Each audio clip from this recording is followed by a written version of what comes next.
Is there anything about Ross and his career that you have any respect for? Oh, no, there's nothing there. There's nothing there. I never wanted to work with him. No, look, I understand from a perspective of someone just listening to what it sounds like. Okay, I mean, he's a great rapper. Like the slippery soap. You know, I actually washed the car because I'm supporting my brother. I'm not just buying slippery soap. I'm actually using it myself. So, yo, just stay tuned to see Diddy and Rose wash the car. And Diddy. My brother, Ricky Rose. Ricky Rose, you a hustler, man. Woo! I know you for a long time for helping me with Ciroc, to just like watching your whole get down. You a hustling motherfucker, man. Puffy just gave me $1 million after I was just taking pictures with this shit everywhere. What's Ciroc? For over a year. Oh, yeah. That's no dope. contract, no shit like that. Just as a thank you. Yeah, just on some love. So if Rick Ross watching this, let me tell you something. Stop hiring drivers. Drivers always tell on you. I know what happened at LAX with that boy. 50 Cent has reignited his feud with Rick Ross, accusing him of engaging in shady activities similar to Diddy's. It's well known that Ross and Diddy have had a close relationship for years, with plenty of footage showing them partying together, hanging out at Diddy's mansion, and even washing cars side by side. Now, 50 Cent is using this history to fuel his ongoing rivalry with the rapper. when you goddamn getting into that wash, and you know that tip gonna be good, like if you seen goddamn Miss Coach. Y'all better stop buying this slippery soap, man. Pour it on there, and then I just dab it. No, hold on, let me see. You might have. I don't know. You need the sponge. You just almost up the tire shine. Rick Ross's name has repeatedly been linked to Diddy, and now things are heating up again. Ross's ex-girlfriend, XT Kemp, recently claimed that Ross is staying silent on the Diddy allegations because he knows is featured in one of the tapes the Feds seized during the raids at Diddy's house. Meanwhile, 50 Cent has dragged Ross into Diddy's legal troubles, highlighting a song where Ross bragged about spiking a woman's drink before taking her home. To make the situation even wilder, an old interview with comedian Corey Hull resurfaced, where he claimed that Ross had relations with his male driver. The drama is escalating fast, and it seems like every new revelation adds fuel to the fire. Let's dive in and break it all down. Your hustle is one of the reasons why I went from, being comfortable with billionaire status and just jumping into my trillionaire. You feel me? I just want to thank you and give you respect. When you see a nigga out there, To provide some context, the infamous beef between 50 Cent and Rick Ross started at the 2008 BET Awards when Ross publicly claimed he didn't like the way 50 Cent was looking at him. Ironically, 50 later revealed that he didn't even realize Ross was at the show. However, things really started to heat up when Ross dropped his track Mafia Music, where he threw a subtle jab at 50 by referencing a fire that had occurred at the house where 50's baby mama, Shaniqua Tompkins, was staying. Ross implied that 50 was somehow behind the fire, which of course didn't sit well with 50. 50 Cent quickly responded with a diss track called Officer Ricky, taunting Ross by using the nickname Officer Ricky. The nickname was a direct reference to a leaked photo from 2008, which showed Ross working as a correctional officer earlier in his life. This revelation became a major sticking point in their ongoing feud. Initially, Ross denied the photo's authenticity, but he eventually admitted that the image was real. Despite this, Ross defended his credibility as a rapper, stating that his time as a CO didn't diminish his street credibility. He argued, "The stuff I talk about is real. The dope is real. The talk is official. That's what I witnessed. It's a reality." 50 Cent's diss track Officer Ricky clearly struck a nerve with Ross. The response was swift, with Ross calling into Angela Yee's show to trash the song. But 50 Cent didn't let up. Instead of responding with another diss track, he released a video titled Warning Shot, where he openly threatened to ruin Ross's life, saying he'd do it just for fun. The feud continued to escalate, with both sides showing no signs of backing down. I'm deciding to f your life up. Rick, bro, I'm gonna f your life up. For fun. 50 Cent took the feud seriously, releasing Officer Ricky cartoons on his website every Saturday, turning it into a recurring series and making it clear he was enjoying every moment of the rivalry. Think you lost your shoe deal because of me? Yes. It's because you're a cop, Rick. Nobody likes the f***ing cops, Rick. It's not my fault. Boss. 50 Cent didn't stop there. He went all in on the feud. He tracked down Rick Ross's baby mama, Tia Kemp, got her to spill the details about Ross's time as a correctional officer, and even took her on a shopping spree to rub it in. Ross wasn't about to let that slide, though.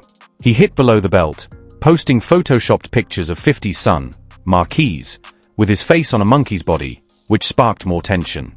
Meanwhile, 50 wasn't done with Ross just yet. He got his hands on a private tape of Ross's other baby mama, Lonia Leviston, with her ex. Before releasing the tape, 50 overdubbed the boyfriend's voice with his own. However, this move backfired when, in 2015, 50 was ordered to pay Lonia $5 million for leaking the tape and another $2 million in damages. Despite this setback, 50 kept pushing the feud forward, dropping diss track after diss track to keep the rivalry alive. Even when Ross suffered 2 seizures in October 2011, 50 didn't pull back. While he claimed he didn't wish death on anyone, he made it clear he wasn't praying for Ross either. The drama got so intense that others attempted to intervene and squash the feud. But let's be real, this rivalry shows no sign of stopping. Recently, 50 doubled down, saying he'll never respect someone who went from being a cop to a rapper. Is there anything about Ross and his career that you have any respect for? Oh, no, there's nothing there. There's nothing there. I never wanted to work with him. No, I understand from a perspective of someone who's just listening to what it sounds like. Hey, I mean, he's a great rapper. It doesn't matter that he's correctional. Does that ever matter? Doesn't matter. Even when artists, look at the artists, look at the irony of the artists that come under. So Meek. Right. Wale. Prison reform. Mm-hmm. And all of the wrongfully convicted and wrongfully treated people in the prison system. The drama surrounding Rick Ross and 50 Cent goes beyond their personal feud. There's also speculation about Ross's relationship with Diddy, another one of 50's favorite targets. When the recent allegations about Diddy spiking drinks started making waves, 50 Cent wasted no time jumping into the mess. He posted a shady Instagram clip that seemed to link Ross to the accusations. The video featured an interview with former Bad Boy artist Mark Curry, who revealed that Diddy used to spike champagne bottles and hand out pills to women. To make the situation even messier, 50 spliced the interview footage with clips of Ross's controversial verse from his track UNO, where he rapped about spiking a woman's champagne. 50 also shared a post with a screenshot of Ross's lyrics, adding the caption, "What the F***?" At some point, you've just got to do the right thing.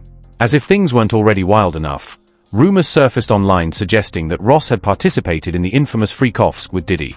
To add fuel to the fire, an old video resurfaced of Ross and Diddy washing cars together and joking about slippery soap, further intensifying the speculation about their bond. Slippery soap.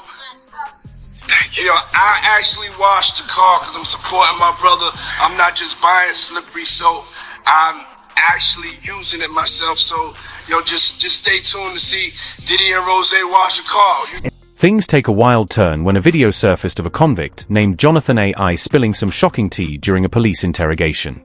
A.I. claimed that he had participated in the infamous freak-offs with Diddy and other rappers, including Rick Ross. But that wasn't all. A.I. made even wilder accusations about Diddy. He claimed Diddy was part of something called the BU, which he described as the black section of the Illuminati.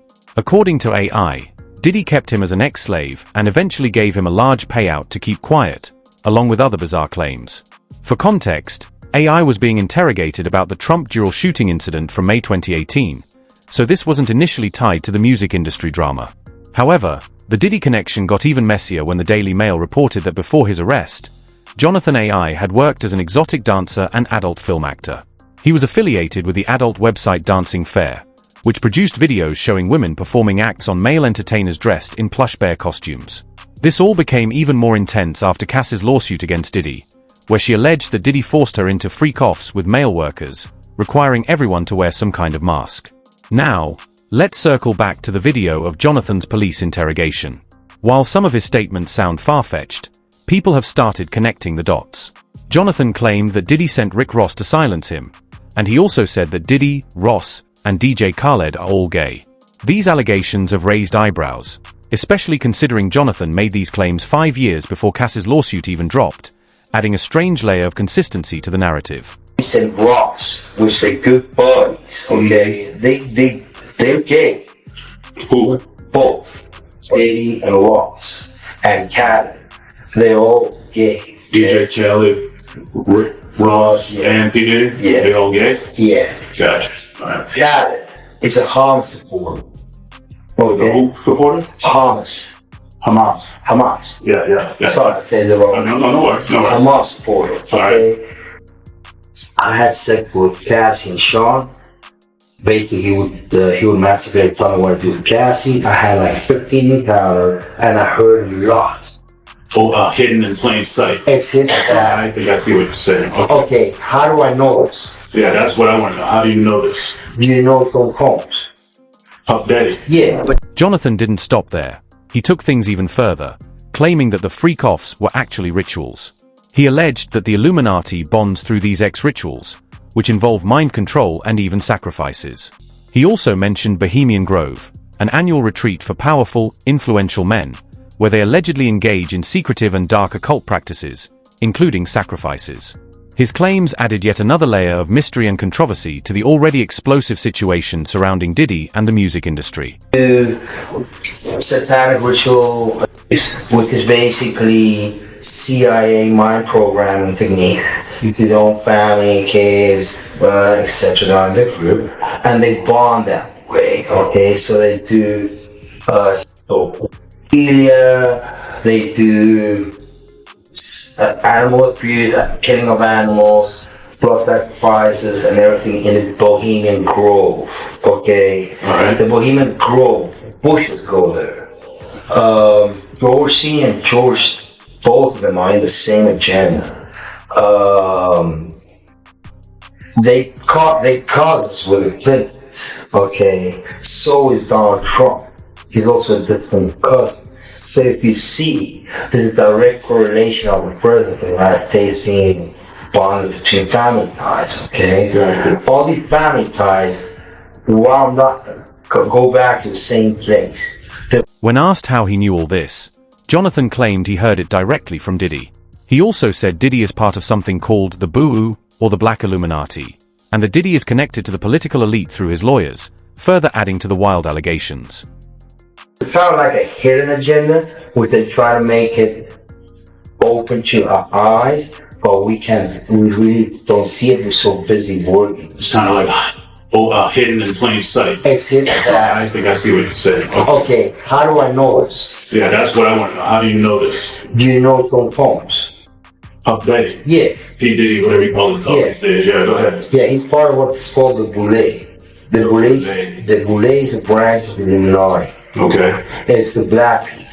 Okay. I'm from Africa, so I'm not a racist. I had settlement with Sean, okay? And he belongs to that agenda. That's why he's so famous. They land on the contracts. It's these attorneys, which are Mark Garagoff and Ben Mercedes. Ben Mercedes worked for Bad Boy Entertainment for 4 years and worked for Hillary Rodman for 5. Okay? When I take Sean the threat of death from me, okay? I don't have it, but I can make it available under secrecy.